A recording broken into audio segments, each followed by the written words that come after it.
வணக்கம் நண்பர்களே. இன்னைக்கு நாம பதிவில் எதை பற்றி பார்க்க போகிறோன்னா, தமிழ் சினிமாவில் சில படங்கள் வெற்றி அடைந்து பல காலங்கள் ஆனாலுமே தற்போது ரீமேக்காக பல ஹீரோக்களுடைய படங்கள் ரிலீஸ் ஆகி வருது.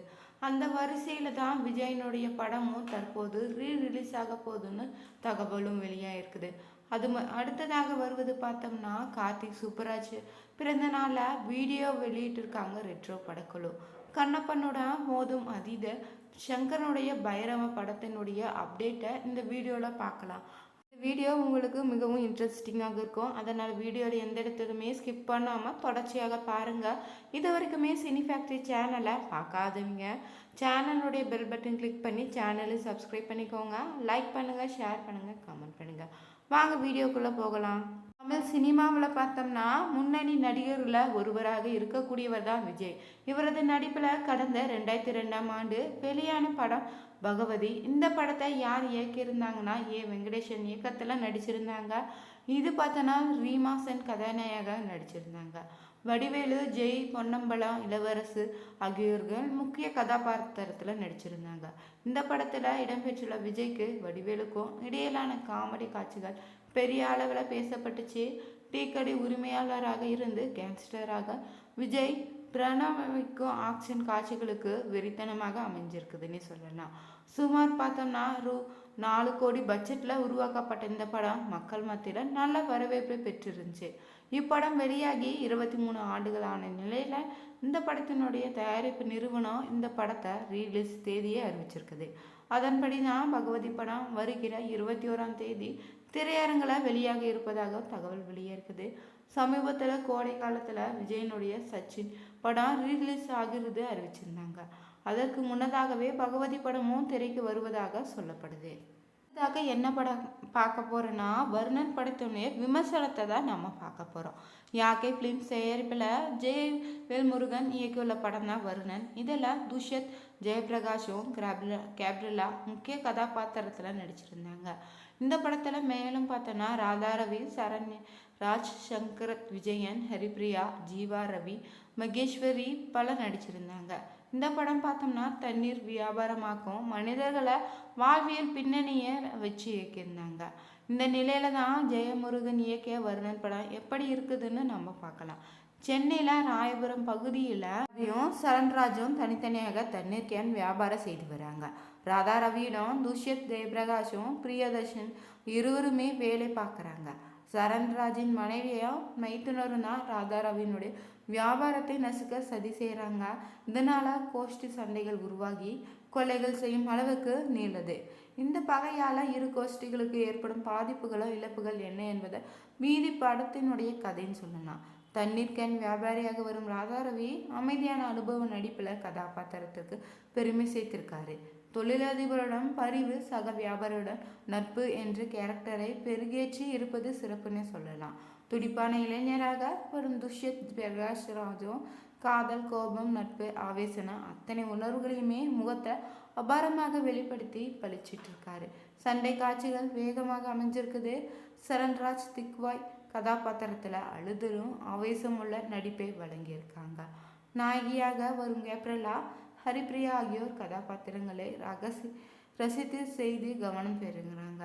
ஜீவா ரவி, மகேஸ்வரி, சங்கர்னா, பிரியதர்ஷன், அர்ஜுனன், கீர்த்திவாசன் உள்ளிட்டோரும் கதாபாத்திரத்தில் நேர்த்தியாகவும் ஆரம்ப காட்சிகளை மெதுவாக நகருது. பார்த்தோம்னா 16 வயதில் சினிமாவுக்கு தற்போது பிரபல நடிகையாக உயர்ந்திருக்கிறாங்க நடிகை தமன்னா. கேடி படத்தில் மூலமே தமிழ் திரையுலகில் அறிமுகமாகி இவர் விஜய், அஜித்குமார், சூர்யா, விக்ரம், தனுஷ் என முன்னணி நடிகர்களோடு இணைந்து நடிச்சிருக்காங்க. பாலிவுட் நடிகர் விஜய் வர்மாவும் காதலித்து வந்த நிலையில் சமீபத்தில் இருவருமே பிரிந்ததாக செய்திகள் வெளியாகி வருது. இந்த நிலையில தான் தமன்னா தற்போது சமூக வலைதளத்தில் வெளியிட்டுள்ள பதிவும் பேசு பொருளாக மாறிடுச்சான். வாழ்க்கையில் அற்புதங்கள் நடக்கணும்னு எதிர்பார்த்து காத்திருக்காதீங்க, நான் தான் அற்புதங்களை உருவாக்கி கொள்ளணும்னு சொல்லியிருக்காங்க. தற்போது பார்த்தோம்னா தமன்னா ஒடேலா படத்தில் நடித்து வராங்க. கடந்த 2022ஆம் ஆண்டு அசோக் ஜே இயக்கத்தில் வெளியான ஒடேலா ரயில்வே ஸ்டேஷன் படத்தில் 2ஆம் பாகத்தில் நடித்து வராங்க. ஆனால் கார்த்திக் சுப்புராஜ் பீட்சா படத்தை இயக்கியதன் மூலமாக தான் ரசிகர்களால் அறியப்பட்டு வராரு. அதைத் தொடர்ந்து இவர் ஜெகர்தண்டா, பேட்டா, ஜிகிர்தண்டா, டபுள் எக்ஸ் போன்ற பல வெற்றி படங்களை கொடுத்து ரசிகர் மனதில் நீங்கா இடம் பெற்றிருக்காருன்னே சொல்லலாம். தற்போது இவரது இயக்கத்தில் ரெட்ரோ படம் தயாரிக்கப்பட்டு உருவாகிடுச்சு. சூர்யா கதாநாயகனாக நடிச்சிருக்காங்க. இந்த படம் பார்த்தோம்னா மே 1ஆம் தேதி வெளியாக இருக்குது. இன்று இயக்குனர் கார்த்திக் சுப்புராஜுடைய 41வது பிறந்த நாளை கொண்டாடுறாங்க. இதையடுத்து தான் இவருக்கு பலரும் வாழ்த்து கூறி வந்த நிலையில ரெட்ரோ படக்குழுவும் புதிய வீடியோ ஒன்றை வெளியிட்டு பிறந்த நாள் வாழ்த்தையும் தெரிவிச்சிருக்கு. அடுத்ததாக இந்த வரிசையில் யாரை பார்க்க போறோன்னா, பிரபல பாலிவுட் நடிகர் பங்காஜ் திரபதி. இவரது மகள் தான் ஆஷி திரபதி. தற்போது பார்த்தா ராங் தாரோ என்ற மியூசிக் வீடியோ மூலம் திரையுலகில் அறிமுகமாகி இருக்காங்க.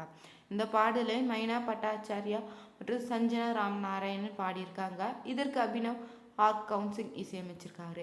தனது மகள் திரையுலகில் அறிமுகமானது குறித்து பங்கஜ் திரபதி கூறியில, ஆஷா திரையில பார்த்தது உணர்ச்சி பூர்வமாகவும் பெருமிதமாக இருந்ததாகவும் முதல் திட்டத்திலேயே இது போன்ற நடிப்பை அவர் வழங்கியிருப்பது உண்மையிலே சிறப்பு வாய்ந்ததாக சொல்லியிருக்காங்க.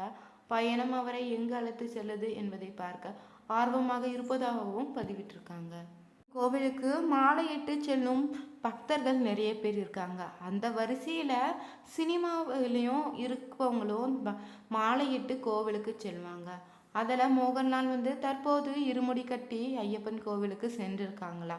தென்னிந்திய சினிமாவிலேயே முன்னணி நடிகராக இருப்பவர் தான் மோகன்லால். இவர் நடிப்பில் பிருத்திவிராஜ் இயக்கத்தில் கடந்த 2019ஆம் ஆண்டு வெளியான லூசிஃபர் மிகப்பெரிய வரவேற்பை பெற்றுச்சு. தற்போது இந்த படத்தினுடைய 2ஆம் பாகம் தயாராகி வருது. இந்த படத்திற்கு L2 எம்பிரான்னு பெயர் வச்சிருக்காங்க. இதில் மோகன்லால், பிருத்விராஜ், மஞ்சு வாரியர், டோபினா தாமஸ் உள்ளிட்ட பலர் நடிச்சிருந்தாங்க. லூசிஃபர் படத்தினுடைய 2ஆம் பாகமாக உருவாகியுள்ளதால் இதன் மீது குறித்த எதிர்பார்ப்பும் அதிகரித்து கொண்டு வருது. பிரம்மாண்டமாக உருவாகியுள்ள இந்த படம் பேன் இந்திய அளவில் வருகிற 27ஆம் தேதி வெளியாகி இருக்குது. எம்பிரான் திரைப்படம் திரைக்கு வர உள்ள நிலையில தான் அந்த திரைப்படத்தின் வெற்றி பெற வேண்டி மோகன்லாலும் சபரிமலை ஐயப்பனுக்கு மாலை அணிந்து இருமுடி கட்டி நடந்து சென்று சுவாமி தரிசனம் செய்துள்ளாராம். மேலும் பார்த்தோம்னா முகமது குட்டி என்ற மம்முட்டியின் இப்பெயரில் அர்ச்சனை செய்து வழிபட்டிருக்காரு. முன்னதாகவே மம்முட்டிக்கு உடல்நிலை சரியில்லைன்னு தகவல் பரவிய நிலையில இது வதந்தியான மம்முட்டி தரப்புல தெரிவிக்கப்படுது. நாட்கள் இடைவெளிக்கு பிறகு மீண்டும் மாதவன் நடிச்சிருக்காரு. ஆனால் அந்த படம் ஓடிடியில் வெளியாக இருப்பதாக தகவல் வெளியே இருக்குது. அதை பற்றி நாம் பார்க்க போகிறோம். தமிழ் படமான விக்ரம் வேதா, இறுதி சுற்று, ஜெகமே தந்திரம், மண்டோலா உள்ளிட்ட படங்களை தயாரித்த சாசிகாந்த் தற்போது பார்த்தோம்னா இயக்குனராக அறிமுகமாகியிருக்காரு. டெஸ்ட் என்ற பெயரிட்டுள்ள இந்த படத்தில் நயன்தாரா, மாதவன், சித்தார்த், மீரா ஜாஸ்மின் உள்ளிட்டோர் முக்கிய கதாபாத்திரத்தில் நடிச்சிருக்காங்க. டெஸ்ட் கிரிக்கெட்டை மையப்படுத்தி தான் இந்த படம் உருவாயிருக்குதான். இந்த படத்திற்கு இசையமைப்பாளராக சக்தி ஸ்ரீ கோபாலன் இசையமைச்சிருக்காரு. சமீபத்தில் வெளியான டெஸ்ட் திரைப்படத்தின் டீசர் ரசிகர் மத்தியில் நல்ல வரவேற்பை பெற்றுச்சு. இந்த திரைப்படம் பார்த்தோம்னா வருகிற ஏப்ரல் 4ஆம் தேதி நேரடியாக நெட்ஃப்ளிக்ஸில் ஓடிடி தளத்தில் வெளியாகியுள்ளது. இந்த நிலையில தான் இப்படத்தின் ஓடிடியின் வெளியிடுவதற்கான காரணத்தையும் இயக்குனர் பகிர்ந்திருக்காரு. அவர் சொல்லையில் என்ன சொல்லியிருக்காருன்னா, திரைப்படம் இயக்க வேண்டும் என்ற ஆசையில தான் தயாரிப்பாளரானேனோ 12 வருடங்களுக்கு முன்பே தி டெஸ்ட் கதையை எழுதியதாகவும் சொல்லியிருந்தாங்க. இப்போது தான் இயக்க முடிந்ததாகவும் பகிர்ந்திருக்காரு. சித்தார்த் ரஞ்சி பேட்டிகளில் விளையாட 22 நிஜ கிரிக்கெட் வீரர்கள் நடித்திருக்காங்க. ஒரே நாளில் பல கோடி ரசிகர்களை சென்றடைய வேண்டும் என்பதற்காக தான் ஓடிடி தளத்தில் வெளியிட்டுள்ளதாகவும் சொல்லியிருக்காரு. கதைகளை மையமாக வைத்து தற்போது பார்த்தோம்னா திரைப்படங்கள் எடுத்து வராங்க. அந்த வரிசையில் கல்கியினுடைய முதல் பாகத்தின் வெற்றி இருந்துதான் அனைவரின் பார்வையும் 2ஆம் பாகத்துக்கு நோக்கி திரும்பிதுன்னே சொல்லலாம். நாக் அஸ்வின் இயக்கத்தில் பிரபாஸ் கர்ணனாக நடித்த திரைப்படம் தான் கல்கி. 2898 AD 600 கோடி ரூபாய் பட்ஜெட்டில் உருவான இந்த திரைப்படம் அஸ்வந்த் மாவாக அமிதாப் பச்சன், யஷ்கினாக கமல்ஹாசனும், கிருஷ்ணராக கிருஷ்ணகுமாரும், பாலசுப்ரமணியனும், தீபிகா படுகோன், த்ரிஷா பதானி, அண்ணாபென் உள்பட பல பிரபலங்கள் நடிச்சிருந்தாங்க. இந்த படம் பார்த்தோம்னா கடந்த ஆண்டு ஜூன் மாதம் 27ஆம் தேதி தமிழ், ஆங்கிலம், ஹிந்தி, மலையாளம் உள்பட பல்வேறு மொழிகளில் வெளியான நிலையில் உலகம் முழுவதுமே பார்த்தோம்னா 1,100 கோடிக்கு மேல் வசூல் செய்தது. தற்போது இந்த படத்தின் 2ஆம் பாகமும் படப்பிடிப்பு பணி நடைபெற்று வருது. கல்கி முதல் பாகத்தினுடைய வெற்றியில இருந்து அனைவரின் பார்வையுமே இரண்டாம் பாகத்தை நோக்கி திரும்பியிருக்குது. இந்த நிலையில சமீபத்திலே நேர்காணல் ஒன்றுல கல்கி 2 பற்றி பல சுவாரஸ்யமான தகவலை இயக்குனர் நாக் அஸ்வின் பகிர்ந்திருக்காரு. ஆண்டு இறுதியில் இந்த படம் வெளியாகுவதாக. இந்த வீடியோ உங்களுக்கு பிடிச்சிருந்தா லைக் பண்ணுங்கள், ஷேர் பண்ணுங்கள், கமெண்ட் பண்ணுங்கள். மறக்காமல் சேனல் சப்ஸ்கிரைப் பண்ணிக்கோங்க. Thank you viewers.